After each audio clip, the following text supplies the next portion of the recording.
السلام علیکم. په بر صغیر کې چې کله د آزادۍ تحریک چلیدو نو د هغې بنیاد دو قومي نظریه و چې مسلمانانو دا ګڼله چې په بر صغیر کې دوه قومه دي، یو هندو دی او یو مسلمان دی، او هغوی په اکثریت کې دي او مسلمان په اقلیت کې دی. نو دوی دلته خپل مذهبي آزادۍ سره ژوند نشي تیرولی، نو دوی دپاره یو علیحده ملک ضروري دی. بیا پکې د پاکستان زموږ مشرانو به دا نعره واله چې پاکستان کا مطلب کیا لا اله الا الله، او زمونږ ملک چې دی د کلمې په نوم جوړ شوی او د دې نوم دی اسلامي جمهوریه پاکستان.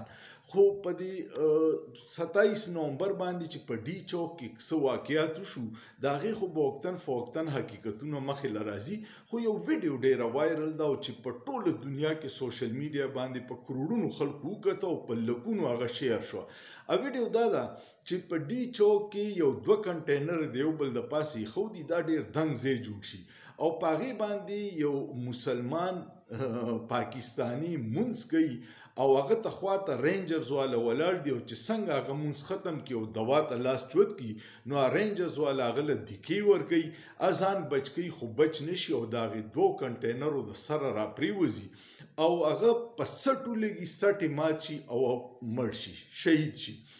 دا یو داسې عجیبه ویډیو ده چې تو ګورې چې اسلامي جمهوریه پاکستان چې د کلمې په نوم جوړ شوي یو مونځ دوران یو سړی خپل رینجر سیکیورټي فورسز د کنټینر نه راولي او مړ کوي، نو د دې ډېر غلط تاثر جوړ شو. داسې واقعات به موږ صرف په اسرائیل فوجیانو به چې کله په بیت المقدس کې فلسطینیانو مسلمانانو مونځ کو نو هغوی به پې دا کارونه کول، تشدد به یې پې کو، راښکودل به یې د مونځ نه باندې کول، خو دا زموږ په ملک کې نه. دا یو ډېر عجیبه واقعه ده. او اوس به زه وایم چې دا ټوله دنیا کې یهودیان، عیسایان، سیکان، هندوان او نور په سونو مذهبونه دي، هغوی به ډېر دعا کوي چې شکر دی چې مسلمان نه یو پیدا شي او بیا په پاکستان کې نه یو، ځکه چې مونځ کولو والا مسلمان، د هغې ځای نه دیکه ورکولو والا مسلمان، ملک مسلمان، او هغې کې دا کیږي. دا ډېر د افسوس واقعه ده. داسې واقعاتو نه موږ بچ کیدی شو، په طریقه د هغې نه راکوزولی شو، هغه ته وینا کولی شوه چې کوشه ته، خو د مونځ نه فوري پس هغه له دیکه ورکول او شهید کول د دې ډېر منفي تاثر لاړو. ریاستونه د خپل عوام نه چرې جنګ نشي ګټلی، ته به تشدد وکړې، مړي به وکړې، خو دا ستا ګټه نه ده، دا ستا اخلاقي شکست دی. او کم